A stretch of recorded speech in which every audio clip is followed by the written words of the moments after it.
দিনী বোনদেরকে বলে দিই, অনলাইনে যেহেতু যাবে, আল্লাহর ওয়াস্তে আমাদের ফোনে কোনো ফোন দিবেন না, আল্লাহর ওয়াস্তে আমাদের ফোনে আমাদের হোয়াটসঅ্যাপে কোনো মেসেজ পাঠাবেন না।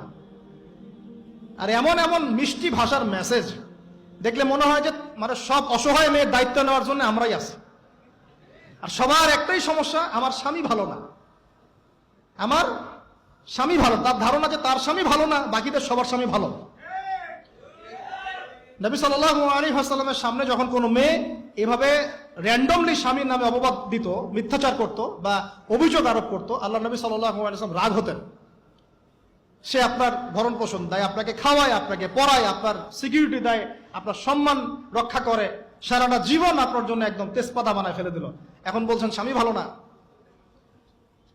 মেয়েদের দিনদার মেয়েদের মধ্যে যে পরিমাণ স্বামীর প্রতি অশ্রদ্ধা, অসম্মান আর কটুবাক্য, সম্মানহানি, গায়রতের খেলাফ কাজ করার যা দৃষ্টান্ত আমাদের সামনে আছে, আর বেদিনদের ব্যাপারে বলার তো আমার ভাষাই নাই। মনে করবেন না যে কেউ মাদ্রাসায় পড়লেই একদম দুধে দেওয়া তুলসী পাতা হয়ে যায়, না, ভুল ধারণা আপনার, কখনো নয়। আমরা নিজেরা নিজেদের চরিত্র পবিত্র রাখবো, ইনশাল্লাহ আল্লাহর কাছে পবিত্র মেয়ে চেয়ে নিব। একটা মেয়ে যে স্বামীর সম্মান বোঝে না, সে কিসের স্ত্রী? একটা মেয়ে যে স্বামীর সম্মান বোঝে না, সে কিসের স্ত্রী? আবার একটা স্বামী যে তার স্ত্রীর সম্মান বোঝে না, সে কিসের স্বামী? সমস্যা, আমি ইসলাম এবং পারিবারিক জীবন নিয়ে আমার ভিতরে এত কথা জমে আছে, এটা বলতে গেলে আমার 3 ঘন্টা সময় লাগবে। তবে আমি আলাদা করে এটা নিয়ে একটা লেকচার দেবো ইনশাল্লাহ।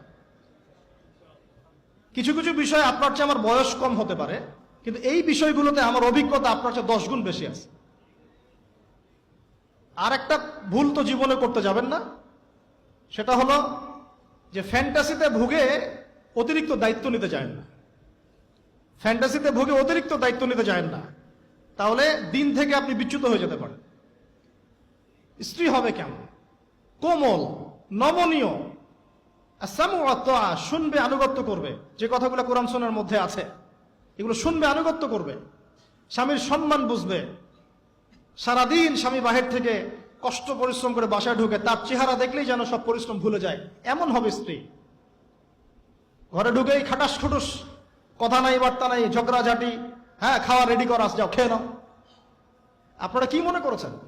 নবী করিম সাল্লাল্লাহু আলাইহি ওয়াসাল্লাম বলেছেন, আল্লাহর পরে যদি আমি কাউকে সেজদা করার আদেশ করতাম, আমি মেয়েদেরকে বলতাম তারা যেন স্বামীদেরকে সেজদা করে। এখন তো আপনারা সব তসলিমা নাসরিনের ফ্যান হয়ে বসে আছে।